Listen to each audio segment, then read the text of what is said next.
বাজিতপুর জেলা চাই, এটা আমাদের প্রাণের দাবি। বাজিতপুর উপজেলাকে জেলা করার দাবি আজ আর নতুন নয়। এই দাবির পেছনে রয়েছে দীর্ঘ ইতিহাস, যৌক্তিক কারণ এবং প্রশাসনিক প্রয়োজনীয়তা। একটি জেলা হওয়ার জন্য যেসব শর্ত বা মানদণ্ড পূরণ করতে হয়, বাজিতপুরে তার প্রায় সবই বিদ্যমান। জনসংখ্যা, শিক্ষা, স্বাস্থ্য, যোগাযোগ, ভৌগোলিক অবস্থান, অর্থনৈতিক সম্ভাবনা সবকিছু বিবেচনায় বাজিতপুর এখন একটি পূর্ণাঙ্গ জেলা হওয়ার মতো সক্ষমতা অর্জন করেছে। বর্তমান সময়ে কিশোরগঞ্জ জেলার আয়তন ও জনসংখ্যা দ্রুত বৃদ্ধি পাচ্ছে।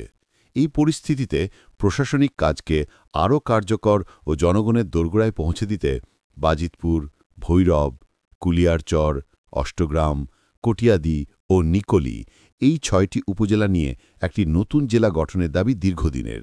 বাজিতপুরে প্রায় ২০০ বছর ধরে আলাদা আদালত পরিচালিত হচ্ছে। এটি এ অঞ্চলের প্রশাসনিক গুরুত্বের একটি ঐতিহাসিক প্রমাণ। এছাড়া বাজিতপুর পৌরসভা ইতোমধ্যেই প্রথম শ্রেণীর পৌরসভা হিসেবে উন্নীত হয়েছে, যা ভবিষ্যতে জেলা সদর গঠনের অন্যতম প্রধান শর্ত পূরণ করে। বাজিতপুরের ভৌগোলিক অবস্থান নতুন জেলা গঠনের জন্য অত্যন্ত উপযুক্ত। এই উপজেলা রেলপথ ও সড়কপথে সরাসরি ঢাকা ও সিলেট বিভাগের সঙ্গে যুক্ত।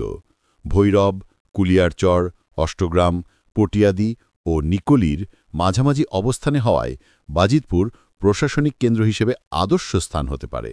এর অবস্থানগত সুবিধা শুধু স্থানীয় নয়, বরং পুরো পূর্ব মধ্যাঞ্চলের উন্নয়ন ও যোগাযোগ ব্যবস্থার জন্য তাৎপর্যপূর্ণ। শিক্ষা ও স্বাস্থ্য খাতে বাজিতপুর এখন অন্যতম সমৃদ্ধ এলাকা। এখানে রয়েছে দেশের অন্যতম উন্নত চিকিৎসা প্রতিষ্ঠান জহুরুল ইসলাম মেডিকেল কলেজ ও হাসপাতাল, যা শুধু বাজিতপুর নয়, আশেপাশের জেলাগুলোকেও উন্নত স্বাস্থ্যসেবা দিচ্ছে। এছাড়া এখানে একটি বিমানবন্দর রয়েছে, যা আঞ্চলিক যোগাযোগে নতুন সম্ভাবনার দ্বার খুলে দিয়েছে। একটি সরকারি কলেজসহ অসংখ্য স্কুল, কলেজ ও নার্সিং ইনস্টিটিউট বাজিতপুরকে শিক্ষা ও প্রশিক্ষণে আত্মনির্ভর করে তুলেছে। এইসব অবকাঠামো প্রমাণ করে বাজিতপুর জেলা হলে প্রয়োজনীয় প্রশাসনিক ও জনসেবামূলক সুবিধা দেওয়া একদমই সম্ভব। বাজিতপুরে রয়েছে সমৃদ্ধ ইতিহাস ও সাংস্কৃতিক ঐতিহ্য। এই জনপদে জন্ম নিয়েছেন বহু খ্যাতিমান সাহিত্যিক, শিক্ষাবিদ, রাজনীতিক ও সমাজকর্মী, যারা জাতীয় পর্যায়ে গুরুত্বপূর্ণ অবদান রেখেছেন।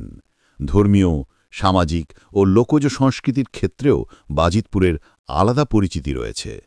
স্থানীয় সাংস্কৃতিক ব্যক্তিত্বরা মনে করেন, এই ঐতিহ্য রক্ষা ও নতুন প্রজন্মের কাছে তুলে ধরতে বাজিতপুরকে জেলা হিসেবে স্বীকৃতি দেওয়া সময়ের দাবি। জনসংখ্যা ও অর্থনৈতিক দিক থেকেও বাজিতপুর অত্যন্ত সম্ভাবনাময়।